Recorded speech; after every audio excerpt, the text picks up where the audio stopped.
Fumble, I'm Britt Johnson. Well, the random fact of the day is I graduated from Fresno State University. Yes, go Bulldogs.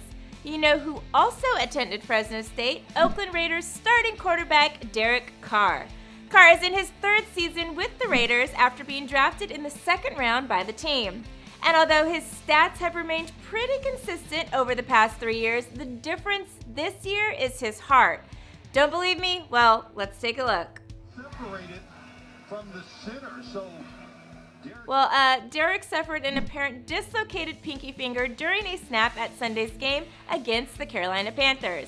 This happened in the first half of the game, and the injury caused the Bulldog alum to miss a series while the pinky was being attended to in the locker room.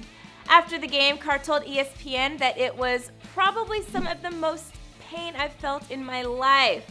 Of course, that didn't show much on the field. Carr returned to the game with a glove on his hand, and when the game clock ran out, Derek had racked up 2 touchdowns, 315 yards, and most importantly, a come-from-behind victory. The Raiders won their 5th consecutive game, defeating the Panthers 35-32. Week 13, the Raiders will stay at home to take on the Buffalo Bills. The question is, will that be with or without Derek Carr? The dislocated pinky is on the throwing hand for Carr, and we currently don't know the extent of the injury. Do you think Carr will suit up on Sunday? Let me know in the comments below, and don't forget to subscribe to The Fumble before you go.